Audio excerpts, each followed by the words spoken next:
Coming up on AgweekTV, our annual livestock tour kicks off with a visit to a leading Minnesota cattle breeder. A South Dakota family's slaughterhouse is expanding to meet rising demand. We'll check in on what this mild winter means for spring planting. And a North Dakota man sees the world with his sheep shears in hand.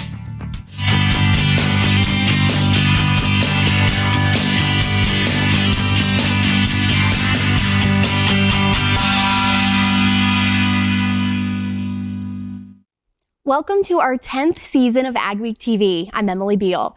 This winter is shaping up to be quite different than last year. Jenny Schleck talked to an expert to find out what it could mean for farmers.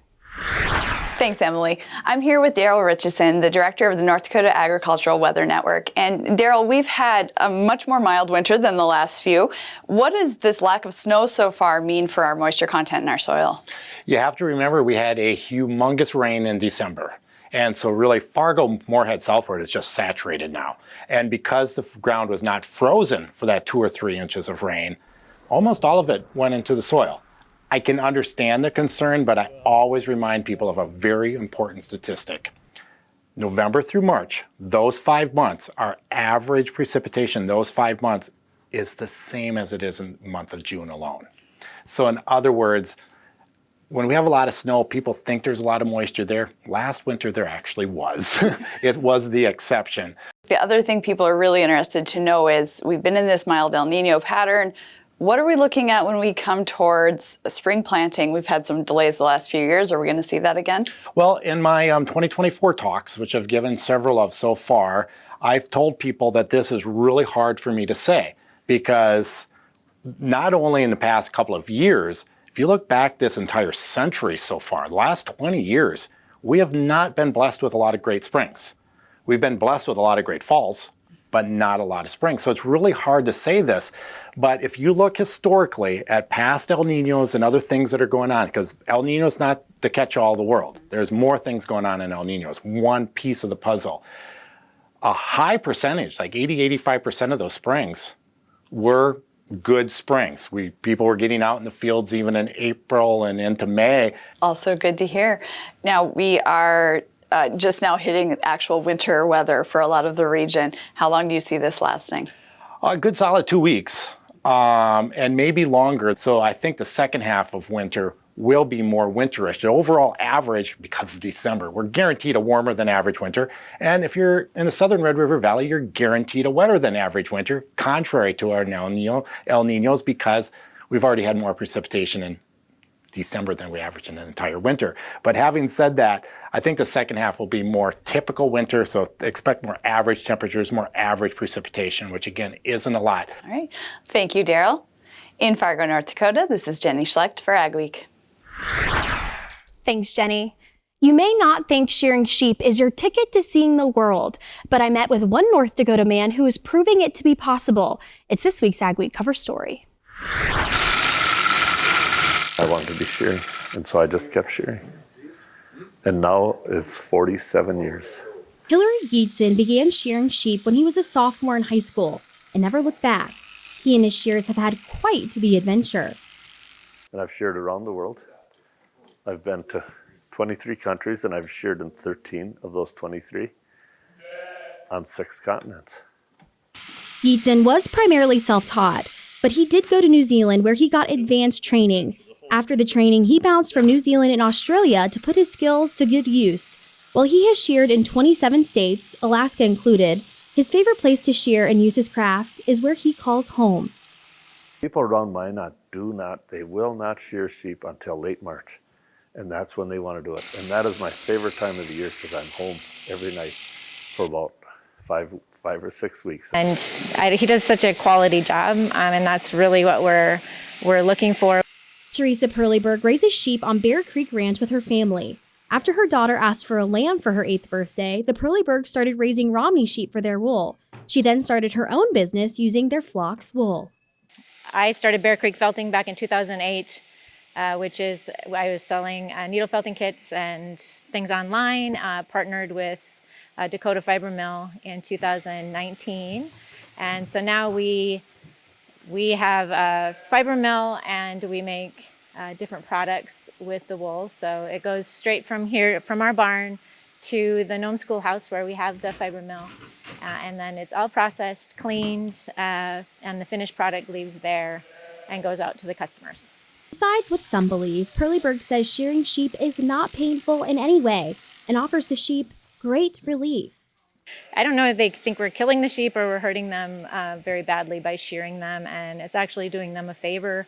They really love the feeling of getting rid of all of that wool. Eaton has helped relieve an impressive amount of sheep from that additional weight. Every day documented of where I sheared, how many sheep, and how much I charged. That's about 1.2 million sheep, which is, to the best of my knowledge, that is more than any American has ever done. You can read more in the next AgWeek magazine or at AgWeek.com.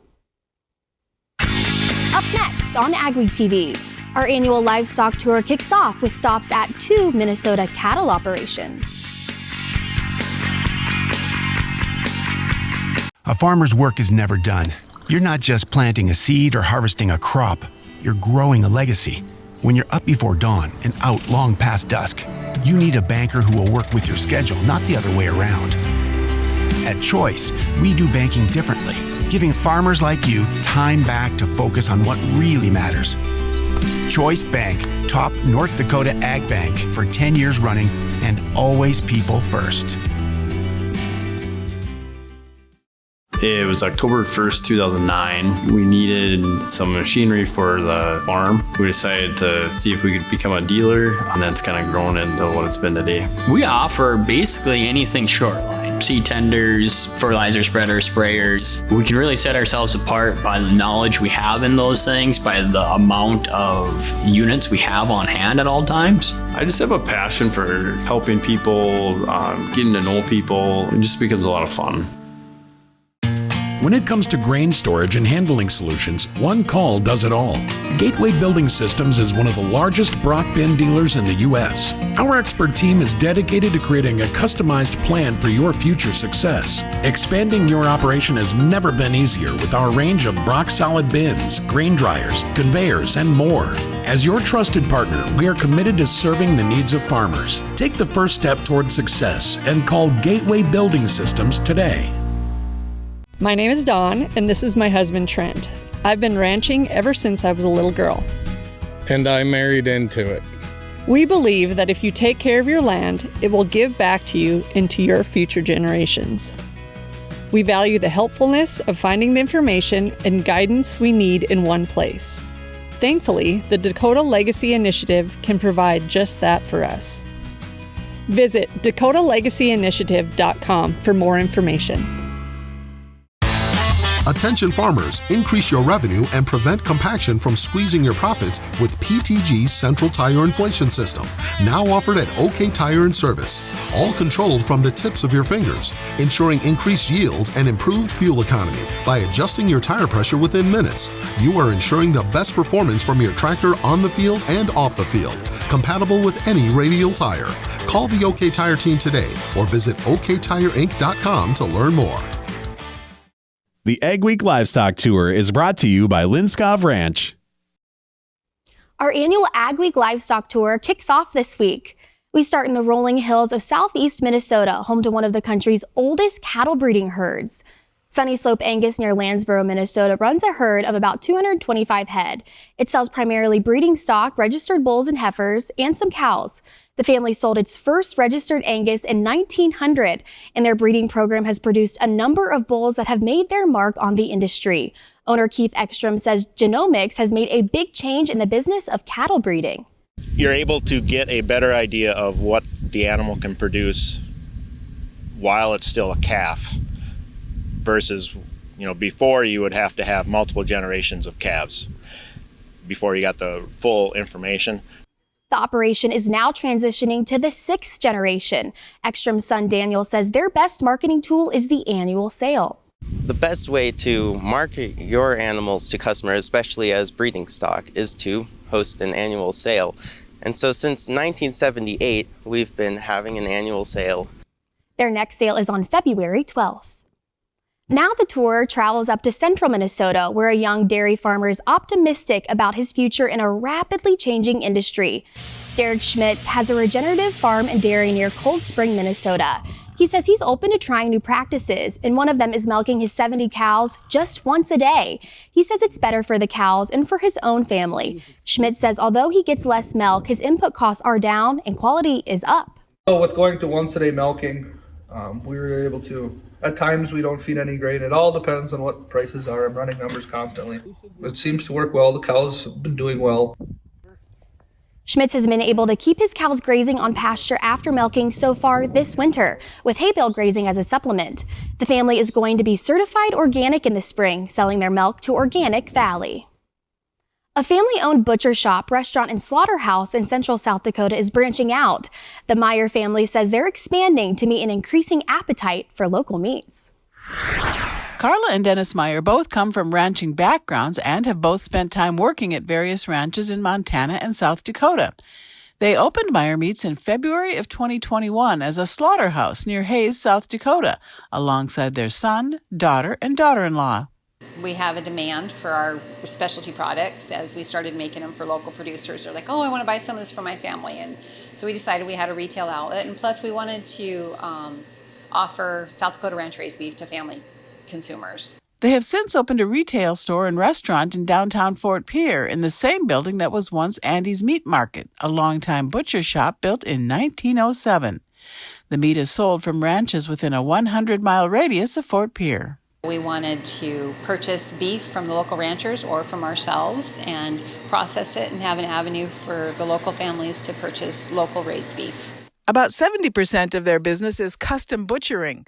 They process around 400 head of cattle a year.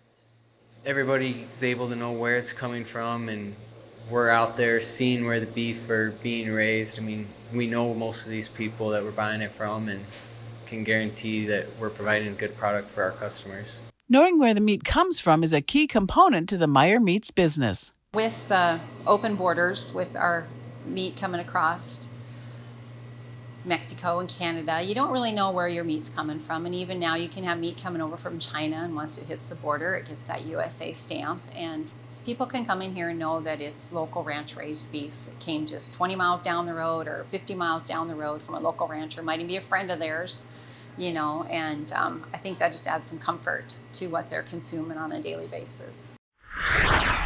Carla Meyer says they expect the business will keep growing. Ahead on AgweekTV, we'll take a look into the future for corn and soybean growers.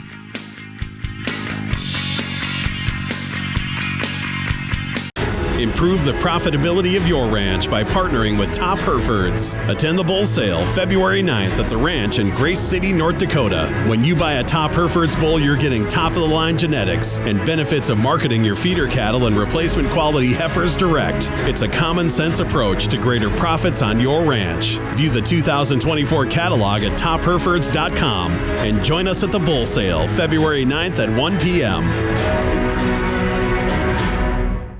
Integrity, excellence, teamwork. At Titan Machinery, we take care of our team. Whether you are an experienced technician or looking to start your career, Titan has a spot for you.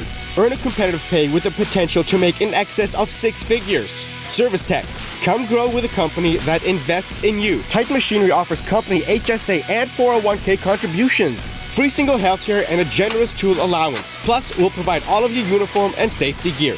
Apply today at titanmachinery.com/careers. There's no easy button, no guarantees, or promises of a good year. This is farming. It's unpredictable and demanding, with long days and sometimes stressful nights.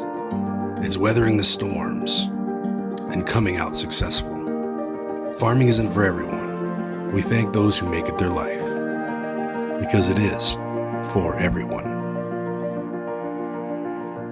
Looking to add non-GMO conventional and organic soybeans to your rotation this year? Soyco International out of Gary, Minnesota is looking for new farmer contracts for the 2023 season. They have proven marketing strategies, partnered with local agronomy expertise to work alongside and provide the certified seeds needed for their contract growers. Soyco International is offering premium prices to boost your operations' bottom line. Reach out to Sean Young today at 218-350-3863 to answer any questions. Built in North Dakota and delivered across the Midwest, every Pinky home is a custom home, designed for your family, built by ours. And with our on-site lumberyard and generations of experience, we can help build the home of your dreams without breaking your budget. Build something that lasts. Build with Pinky Homes. Get to know us and see all of your customization options at pinkyhomes.com. AgWeek weather is sponsored by Bremer Bank. Connect with a banker today at bremer.com. Are these frigid temps here to stay? Here's John with our AgriWeather Outlook. The Arctic air that dropped into the northern plains, southern Canada over the last week or so, the last few days, lingers, but we're going to watch here over the next couple of weeks as the air becomes stagnant. It will no longer be reinforced with additional waves of Arctic air, although it will remain cold. It's just going to lose a little bit of its punch, and we'll likely see the weather pattern, most of the northern plains becoming fairly dry. The lake effect regions of the Great Lakes, those areas will start to pile up some snow. And generally speaking, I think as we drift toward the end of January and into the start of February, what has become quite cold will become milder again. Perhaps not as mild as the northern plains and upper Midwest region was during December, but very likely not nearly so cold as this stretch here in the middle of January. Decidedly frigid, sub-zero, mostly day and night, at least near zero day, starting out the period here with cold weather penetrating into much of the southern states and the eastern states as well. Only really Florida, parts of Mexico and the southwest remain mild. But this week you'll see the truly frigid air, as in near zero, sub-zero highs, just kind of begin to retreat a little. It's not going to be a warming trend. There's going to be no replacement. But with the split flow and the jet stream, these two fairly weak and a real complex pattern out over the northern Pacific, I just don't look for any more big shots of cold air to drop down. So instead, it will likely be considerably colder than average over the southern states, but this cold wave is going to kind of lose its punch in the north. Still going to be cold, no doubt about that. One thing that's holding much of the northern plains region back, though, is the absence of snow. And with this jet stream coming out of the north and remaining fairly weak, I don't see very much changing with regard to that. The overall pattern looking still fairly stormy with a couple of jets along the east coast, but the west coast, except for the Pacific Northwest, which is almost always rainy and snowy this time of year, the west coast, including California, will remain relatively dry. Precipitation, here we go. This first week, January 14th through 20th, lots of snow in the mountains, rain in the lower elevations out west. Trickles of that will move across the midsection of the country. Probably not as major storms here, but increasing as major type storms into the eastern states, and the lake effect belts of the Great Lakes will likely see considerable snow. The main far south will actually go, I think, a little bit drier, although some of this rain could be quite stormy. Florida looks like it'll be getting some rainy weather over the next couple of weeks. The eastern seaboard will be. The Great Plains relatively dry. And in the west, it's going to be mostly the Pacific Northwest, not the Southwest, that gets the moisture. It was October 1st, 2009. We needed some machinery for the farm. We decided to see if we could become a dealer, and that's kind of grown into what it's been today. We offer basically anything short line. Seed tenders, fertilizer spreaders, sprayers. We can really set ourselves apart by the knowledge we have in those things, by the amount of units we have on hand at all times. I just have a passion for helping people, getting to know people. It just becomes a lot of fun. Attention growers, agribusinesses, and ice fishermen. Agronomy on Ice, the ag event with a tailgating feel, is back. Put on your cold weather gear and join us on Wednesday, February 7th at Woodland Resort in Devils Lake, North Dakota for this unique networking event. See your friends, wet a line, and try some Scandinavian delicacies. Don't miss the Agronomy on Ice Fishing Derby Tuesday, February 6th. Visit agronomyonice.com for more information. We'll see you Wednesday, February 7th on Devil's Lake. North Dakota's conservation agencies have joined forces to better serve producers and landowners. The Dakota Legacy Initiative brings conservation resources together in one easy-to-navigate website. Easily find programs, events, technical assistance, and educational materials most relevant to you. Come see where collaborative conservation begins. Learn more at dakotalegacyyinitiative.com. There's no easy button, no guarantees, or promises of a good year. This is farming. It's unpredictable and demanding, with long days and sometimes stressful nights. It's weathering the storms and coming out successful. Farming isn't for everyone. We thank those who make it their life, because it is for everyone. Improve the profitability of your ranch by partnering with Top Herefords. Attend the bull sale February 9th at the ranch in Grace City, North Dakota. When you buy a Top Herefords bull, you're getting top-of-the-line genetics and benefits of marketing your feeder cattle and replacement quality heifers direct. It's a common-sense approach to greater profits on your ranch. View the 2024 catalog at topherefords.com and join us at the bull sale February 9th at 1 p.m. AgweekTV Soy Insight, brought to you by the North Dakota Soybean Council. The annual Northern Corn and Soybean Expo is coming up soon in Fargo, North Dakota. The one-day event brings together the North Dakota Corn and Soybean Councils and Growers Associations for a trade show, expert speakers, and educational seminars on a variety of topics important to help growers increase their productivity and profitability. In this month's Soy Insight, Rose Dunn talks with the keynote speaker who will be featured at the expo. Peter Zion is a geopolitical strategist. That means he uses his knowledge as an economist, along with expertise in world geography, demography, politics, energy, and trade, to help people, companies, and government agencies understand changes in the world. I help people make sense of the future. We're going through a period of unprecedented global change, and it's my job to put it into context for folks. Zion has also written 4 books about geopolitics. In his talk at the Northern Corn and Soybean Expo, farmers will learn about how factors like policy and trade around the world affect corn and soybean growers here in the U.S. Zion says growers and agribusinesses need to prepare for cataclysmic market changes in the next 15 years, especially in China and Mexico. The single largest importer of American agricultural exports is about to implode. But the second largest importer is about to explode. So the patterns that we've become used to are about to change dramatically and in a way that is going to last for at least the last 3 decades. I can guarantee I'm going to give everyone a lot to chew on. Zion says it's vital that growers look beyond the next planting season, and he's happy to help provide a roadmap of the future. But anything that gives them a little bit of a heads up as to what crops and where, I think is going to be something that they're going to find very valuable. In Fargo, this is Rose Dunn for AgWeek.